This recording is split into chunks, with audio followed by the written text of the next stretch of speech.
جب ہم لوگ کہتے ہیں نا ڈھول نہ بجاؤ ماہ محرم پہ، تو ہمیں یزیدی ہونے کا لوگ تانا دیتے ہیں، اے یہ یزیدی لوگ ہیں یزیدی۔ ہم کہتے ہیں کیوں یزیدی ہو گئے ہم؟ ہاں ہمارا حال تو یہ ہے کہ ہمیں ناسبی اور خارجی اہل بیت کا ذکر سن کے ہمیں رافضی کہیں، اور آپ کو ڈھول کے لیے منع کریں تو آپ ہمیں یزیدی کہیں۔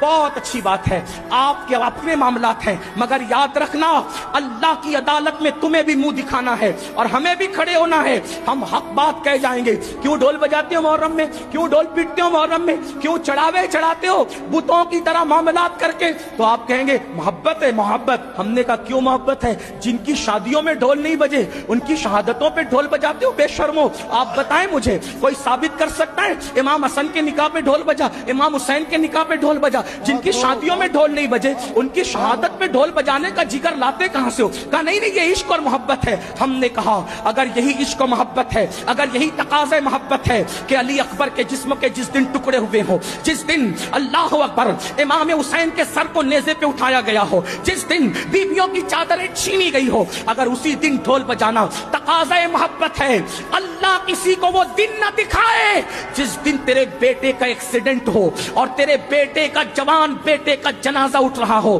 اس وقت تو ڈھول بجانا، پھر سمجھیں گے کہ تقاضۂ محبت کسے کہتے ہیں۔ تیرے جوان بیٹے کے لاشے پر تجھے ڈھول بجانے کی ہمت نہیں ہوتی، اور ہم شبیہ پیغمبر کے جگر کے ٹکڑے کیے گئے، اس دن تم ڈھول بجا کر محبت کی علامت قرار دیتے ہو؟ شرم نہیں آتی؟ ذرا سوچو تو صحیح۔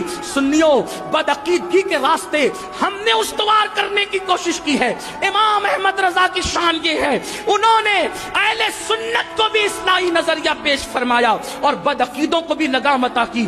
کم نصیبی یہ ہے ہم نے بدعقیدوں کے معاملے میں اعلیٰ حضرت کا موقف تو پیش کر دیا، لیکن اہل سنت کی اصلاح کے لیے انہوں نے جو باتیں پیش کی کہ ہم نے اس کی ہمت کی، اس لیے کہ ہم تو سوچتے ہیں فلاں صاحب ناراض ہو جائیں گے، فلاں صاحب۔ یاد رکھو قرآن کہتا ہے واللہ ورسولہ احق ان یرضوا، اللہ اور اس کے رسول زیادہ حقدار ہیں کہ ان کو راضی کیا جائے۔ لوگ رزاق نہیں ہیں، رزاق اللہ ہے۔ اس لیے سنیو، میری قوم کے جوانوں، امام نے جو پیغام دیا ہے اس دونوں کو سینے سے لگاؤ۔